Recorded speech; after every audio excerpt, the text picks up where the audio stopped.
La serpiente cósmica, el ADN y el origen del conocimiento, Jeremy Nervi. Capítulo 1. La televisión de la selva. La primera vez que un Ashaninka me dijo que para conocer las propiedades medicinales de las plantas hay que tomar una bebida alucinógena, creí que me estaba tomando el pelo.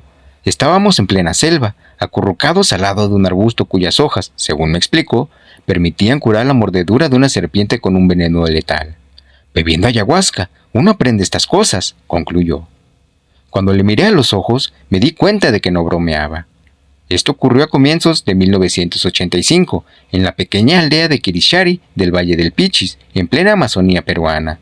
Por entonces, yo era un joven hombre blanco de 25 años, y acababa de comenzar una investigación de 2 años sobre el terreno con el objetivo de obtener un doctorado en antropología en una prestigiosa universidad estadounidense. Mi formación y mis lecturas me habían llevado a esperar que los indígenas contasen este tipo de historias abracadabrantes, y pensaba que mi trabajo como antropólogo consistía en descubrir, un poco a la manera de un detective privado, qué se escondía de verdad tras ellas.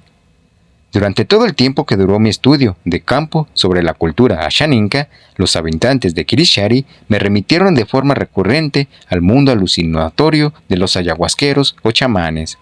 En cualquier tipo de conversación, ya tratara esta de flora, la fauna, la tierra, el territorio o los elementos naturales, siempre acababan refiriéndose a los ayahuasqueros como fuente primera de su saber.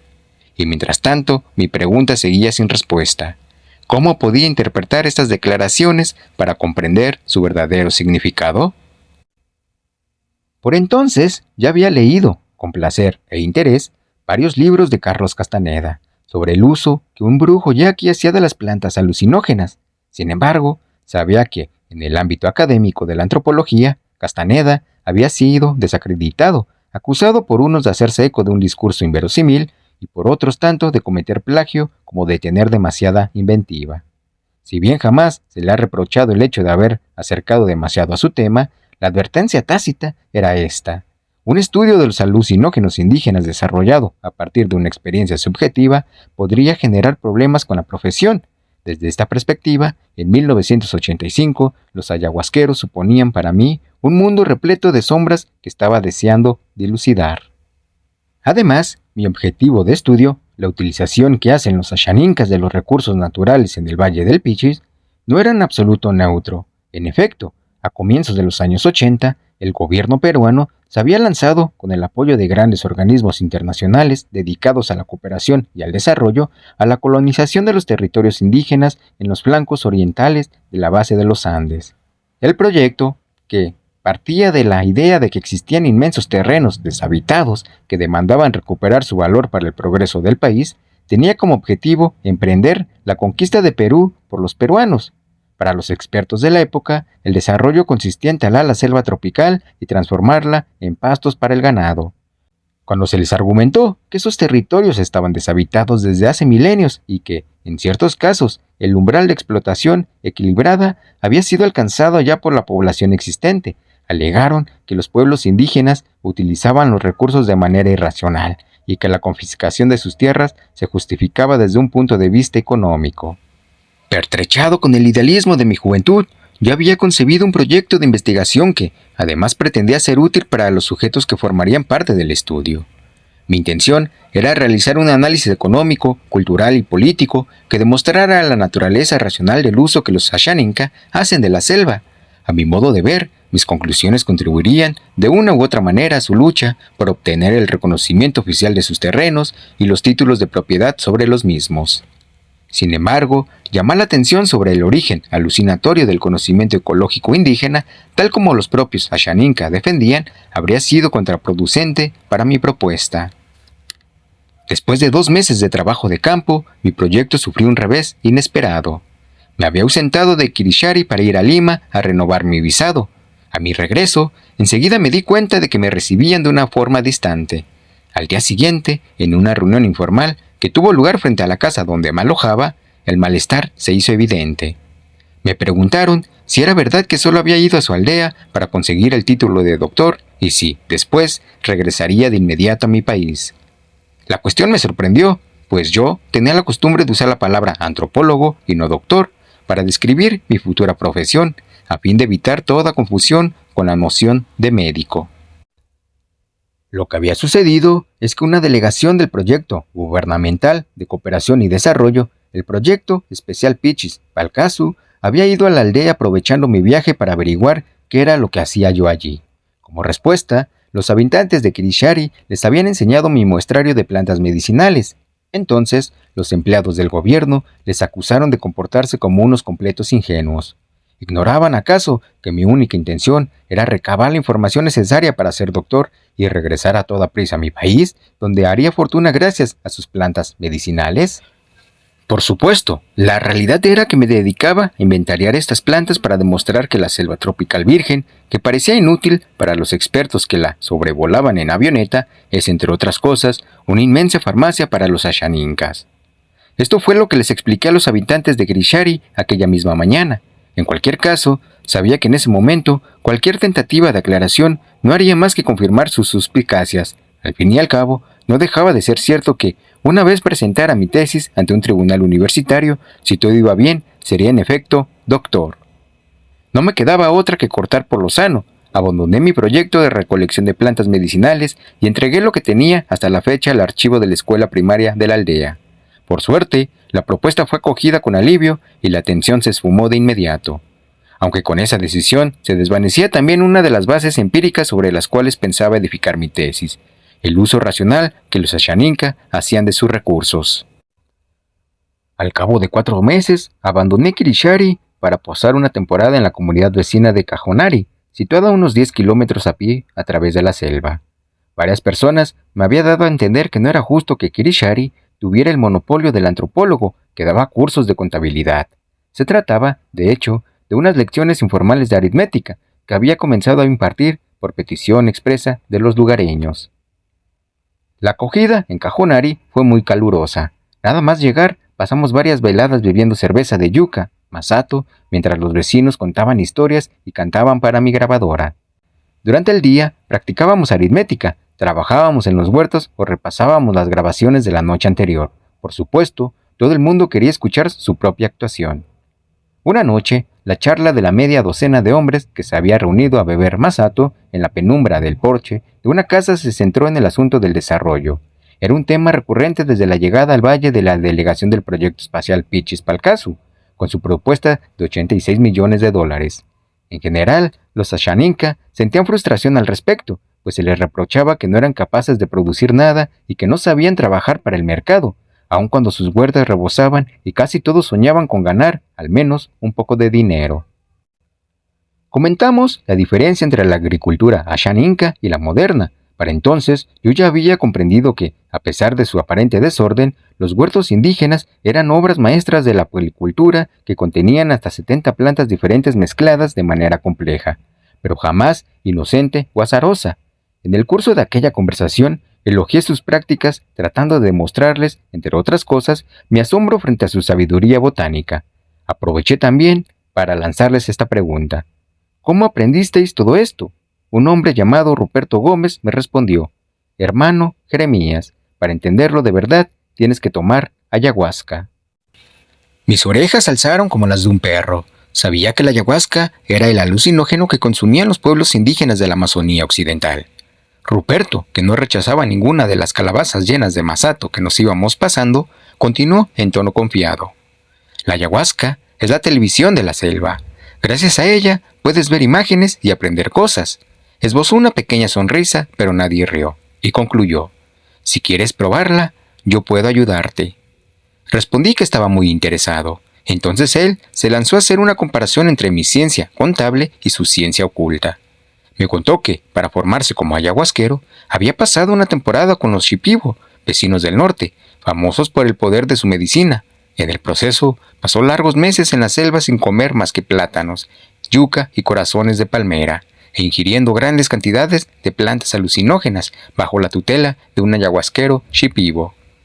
Por mi parte, reconozco que yo tenía ciertos prejuicios con respecto al chamanismo. Así, imaginaba el verdadero chamán como un viejo sabio, generoso e iluminado, un poco como el personaje de Don Juan en los libros de Castaneda.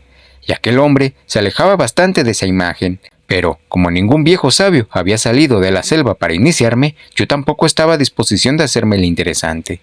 Ruperto se había ofrecido de forma espontánea, pública y en términos de reciprocidad.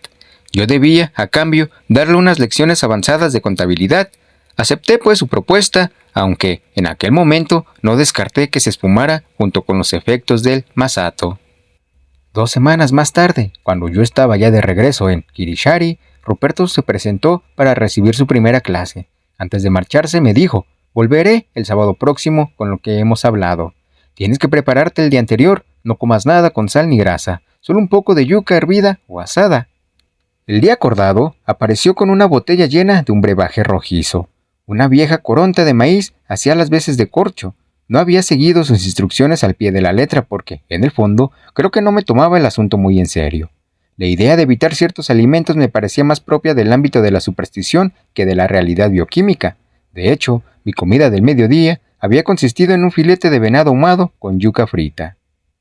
Además de mi sesión, Ruperto iba a supervisar la toma de ayahuasca de 2 personas más. Cuando se puso el sol, éramos 4 los que nos encontrábamos sentados en el suelo de una casa tranquila y un tanto apartada. Ruperto se encendió un cigarrillo que había liado en una hoja de cuaderno y anunció: «Este es Toe». Pidió que nos lo pasáramos, para que todos le diéramos unas caladas. Si hubiera sabido que se trataba de una clase de datura, quizás no habría inhalado el humo con tanta tranquilidad. El Toe era dulce, solo el sabor del papel resultaba algo desagradable. Luego cada uno bebió una taza de ayahuasca. Se trataba de un líquido tremendamente acro, amargo y con cierto gusto a raíces. Unos 30 segundos después de habérmelo tragado, me saltaron las primeras náuseas. La siguiente descripción está basada en las notas que tomé el día posterior. Primero, Ruperto nos sopló un agua perfumada y nos echó el humo de su tabaco, un tipo de tabaco salvaje que se considera sagrado. A continuación, se sentó con nosotros y comenzó a silbar una melodía de una belleza inusitada. En aquel instante yo ya veía curiosas imágenes caleidoscópicas, pero no me encontraba bien, así que me levanté para ir a vomitar. Tras eliminar los restos del venado y la yuca frita, regresé a mi sitio, aliviado. Ruperto me explicó que lo más probable era que también hubiese echado la ayahuasca y me propuso que me bebiera otra taza. Acepté. Después de tomarme el pulso, dictaminó que me encontraba en condiciones para tomar esa segunda dosis que ingería al punto. En la oscuridad, mientras volvía a sentarme en el suelo, escuché su melódico silbido de nuevo. Las imágenes inundaban mi cabeza. En mis apuntes las describo como extrañas o espantosas. Un agouti que me enseñaba los dientes ensangrentados, serpientes multicolores, luminosas y centellantes, un policía mal encarado, mi padre contemplándome con aire preocupado. Al poco me encontré atrapado por lo que supuse que eran 2 gigantescas boas. Estaba aterrado. Tengo los ojos cerrados y veo un mundo espectacular de luces brillantes, y en el laberinto de mis pensamientos, las serpientes comienzan a hablarme sin palabras. Me explican que no soy más que un ser humano. Siento mi espíritu quebrarse y a través de la grieta percibo la arrogancia sin fondos de mis prejuicios. En efecto, no puedo negar que no soy más que un ser humano y que la mayor parte del tiempo tengo la sensación de comprenderlo todo, mientras que ahora me encuentro ante una realidad más poderosa que no entiendo y que incluso en mi engreimiento ni siquiera sospechaba que existiese. La enormidad de estas simples revoluciones me dan ganas de llorar, pero se me cruza la idea de que toda esta autocompasión no es sino parte de mi arrogancia. Siento tal vergüenza que no oso siquiera seguir teniendo vergüenza. No obstante, debo vomitar de nuevo. A continuación me levanté, desorientado por completo y pidiendo sinceras disculpas a las serpientes fluorescentes. Las sorté como un sonámbulo ebrio y me dirigí hacia el árbol que se encontraba al lado de la casa. Es cierto que ahora puedo relatar más o menos esa experiencia, pero en aquel momento el lenguaje como tal me parecía del todo insuficiente. Traté de describir lo que veía, pero la mayor parte del tiempo las palabras no ligaban con las imágenes. Esta situación me resultó tan turbadora como si mi última atadura en la realidad hubiese quedado cortada. Sin embargo, comprendía mis sentimientos sin ningún problema. Pobre ser humano insignificante que ha perdido su lenguaje y se apiada de sí mismo. Hasta entonces jamás me había embargado una sensación de humildad tan profunda. Me apoyé en el árbol y vomité de nuevo.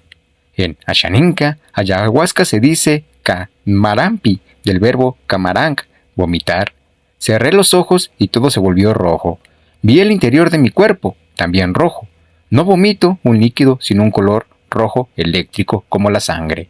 Me duele la garganta, abro los ojos y siento presencias a mi lado.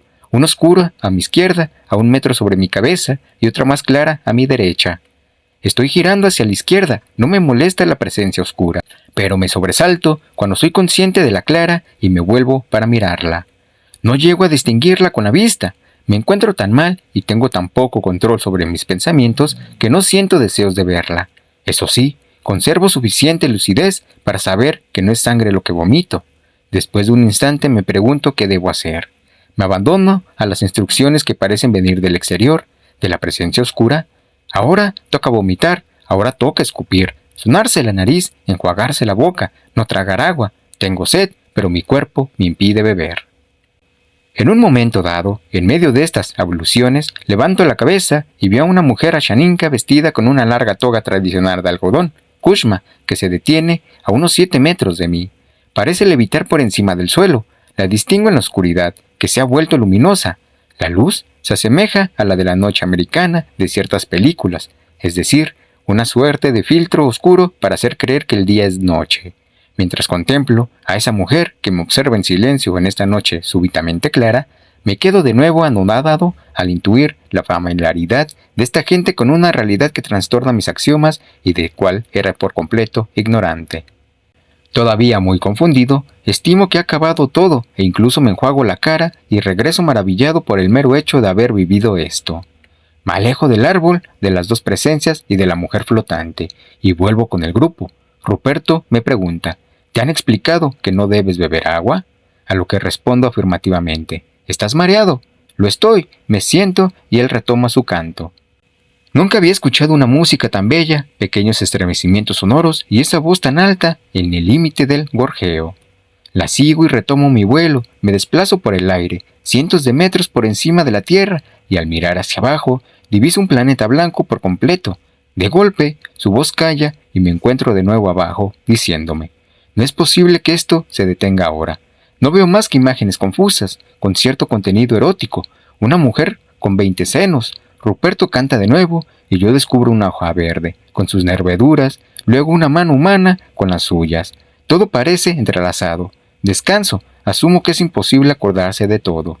Poco a poco, las imágenes se van difuminando. Me siento agotado. Un poco después de medianoche, me quedo dormido.